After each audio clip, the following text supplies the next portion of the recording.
brought to you by Kuku FM and Infinix.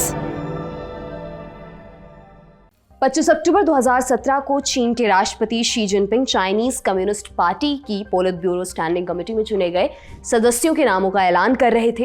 Polit bureau standing committee CCP की सबसे ताकतवर इकाई है।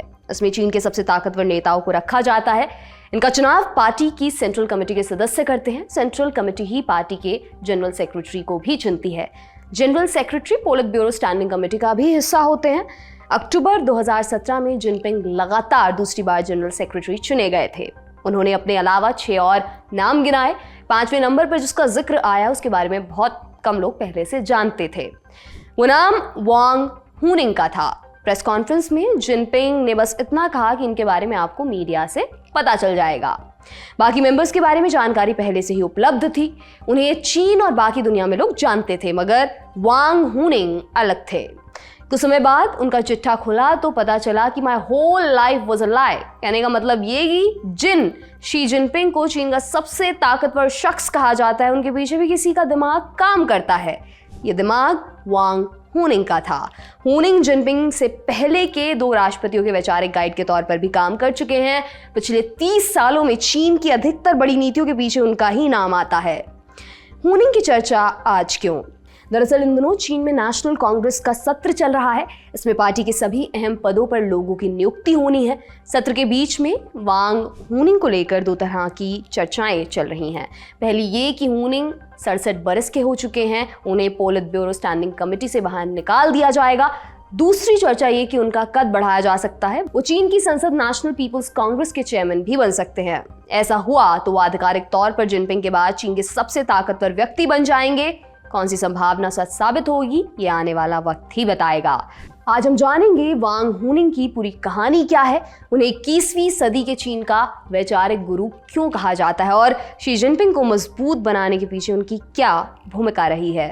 नमस्कार, मेरा नाम दिव्यांशी और आप देखना शुरू कर चुके हैं लल्लन टॉप का अंतर्राष्ट्रीय प्रसंगों से जुड़ा रोजाना का कार्यक्रम दुनियादारी।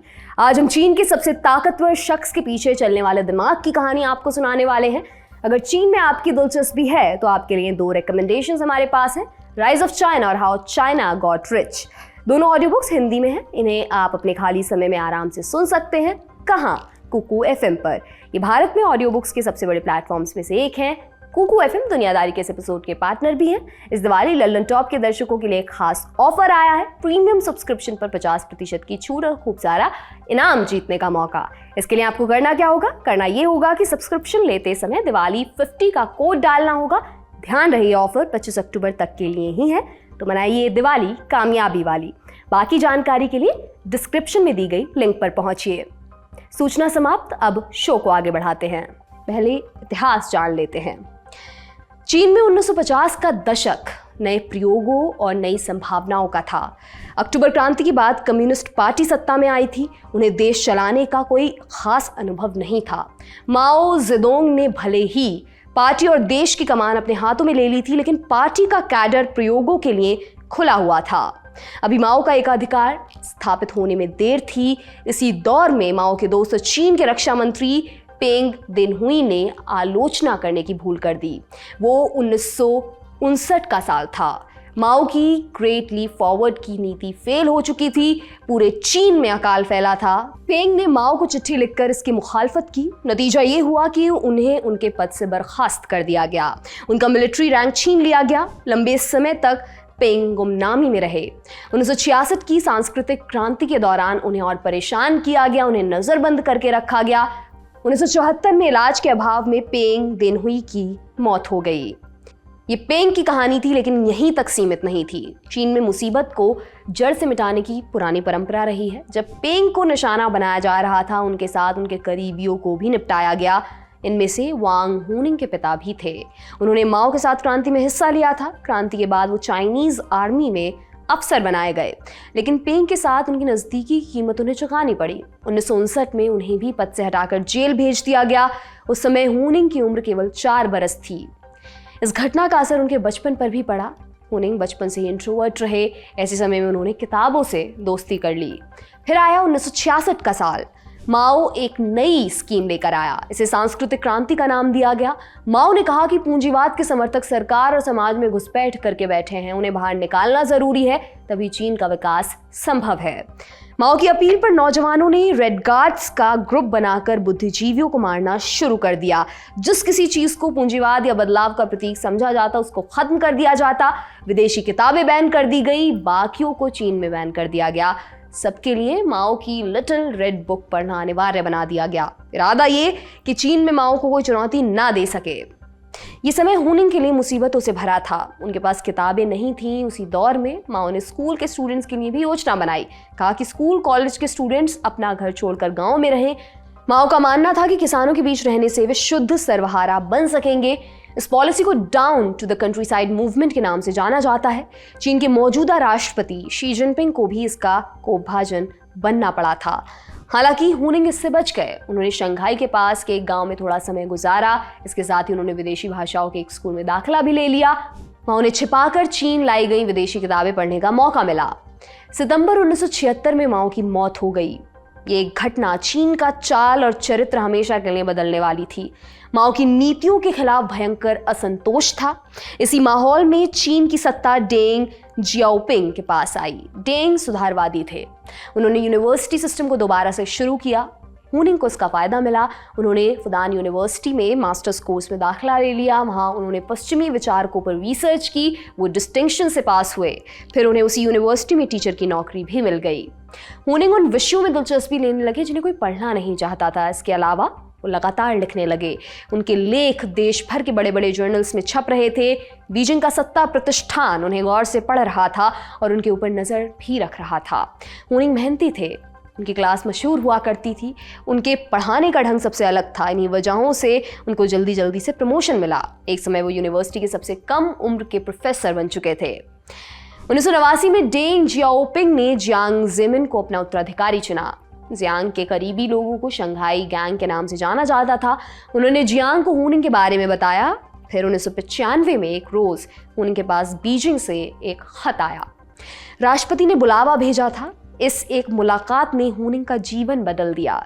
जियांग जेमिन उनसे काफ़ी प्रभावित हुए। रिपोर्ट्स हैं कि जियांग अपने भाषणों और विदेशी नेताओं के साथ डिनर प्रोग्राम्स में वांग हुनिंग का उदाहरण दिया करते थे। उनकी बातों को कोट किया करते थे। बीजिंग में हुनिंग को पार्टी की सेंट्रल कमेटी के सेंट्रल पॉलिसी रिसर्च ऑफिस का हिस्सा बनाया गया। ये यूनिट पार्टी की नीतियों से लेकर दिग्गज नेताओं के भाषण तैयार करने तक का काम करती है। महज 3 सालों में वो ऑफिस के डिप्टी डायरेक्टर बन चुके थे। इसके बाद वांग हुनिंग का कद लगातार बढ़ता गया। 2002 में जियांग जेमिन ने पार्टी की कमान हू जिनताओं को सौंप दी। हुनिंग को सेंट्रल कमेटी में शामिल किया गया। इसमें लगभग 200 स्थायी और 171 वैकल्पिक सदस्य होते हैं। ये सीसीपी का कोर ग्रुप है। 2007 के नेशनल कांग्रेस में जिनताओ की कुर्सी बरकरार रही। वो जनरल सेक्रेटरी बने रहे। हुनिंग को प्रमोशन मिला। उन्हें सेंट्रल ऑफिस में जगह दी गई। फिर आया 2012 का साल। इस बरस सीसीपी और चीन की कमान शी जिनपिंग के हाथों में आई। जिनपिंग ने सत्ता में आते ही भ्रष्टाचार विरोधी अभियान शुरू किया। कहा जाता है कि इसकी आड़ में उन्होंने अपनी चुनौतियां खत्म करने का काम किया। इस अभियान में पार्टी के कई जाने माने चेहरे निपटाए गए, लेकिन वांग हुनिंग बरकरार रहे। जिस तरह का रुतबा जियांग और जिनताओ के समय उनका था, जिनपिंग के समय में उससे ज़्यादा उन्हें सम्मान मिला। वो पार्टी लीडरशिप में बरकरार रहे। उन्हें 25 सदस्यों वाली पोलित ब्यूरो में जगह दी गई। जिनपिंग उन्हें अपने करीब रखने लगे। उनकी हर विदेशी यात्रा में हुनिंग ज़रूर होते। 2017 में हुनिंग सबसे खास पोलित ब्यूरो स्टैंडिंग कमेटी का हिस्सा बन गए। वांग हुनिंग ने 3 राष्ट्रपतियों के साथ करीब से काम किया। तीनों की जिन नीतियों को उनकी उपलब्धि के तौर पर गिना जाता है, उन्हें ड्राफ्ट करने वाले वांग हुनिंग ही हैं। कहा तो ये भी जाता है कि नेताओं के भाषण पर अंतिम मुहर भी हुनिंग ही लगाते हैं। उनकी देश और विदेश से जुड़ी नीतियां तय करने में भी उनका दखल रहता है। चीन के इतिहास में इस तरह का प्रभाव शायद ही किसी बुद्धिजीवी का रहा होगा। इन सब के बावजूद हुनिंग अक्सर पर्दे के पीछे ही रहते हैं। जो लोग उन्हें 1980 के दशक से जानते हैं, उनके लिए भी उनसे बात करना मुश्किल है। हुनिंग किसी भी इंटरनेशनल फोरम पर नहीं दिखाई देते। इसी वजह से उनका ट्रैक रखना भी लगभग नामुमकिन है। अक्टूबर 2021 में पलाडियम मैग ने अपनी एक रिपोर्ट में वांग हुनिंग के बारे में लिखा था, वो मंच के बजाय पर्दे के पीछे रहना पसंद करते हैं, उन्हें नींद से ज़्यादा काम करना अच्छा लगता है। उनके पुराने साथी इस मृदुभाषी राजनीतिक विचारक को अंतर्मुखी और रहस्यमयी बताते हैं। चीन के पूर्व सुप्रीम लीडर जियांग जेमिन को उन्हें मनाने में महीनों लग गए। आखिरकार जब हुनिंग ने उनकी बात मानी, उन्होंने अपने सभी पुराने संपर्क खत्म कर दिए।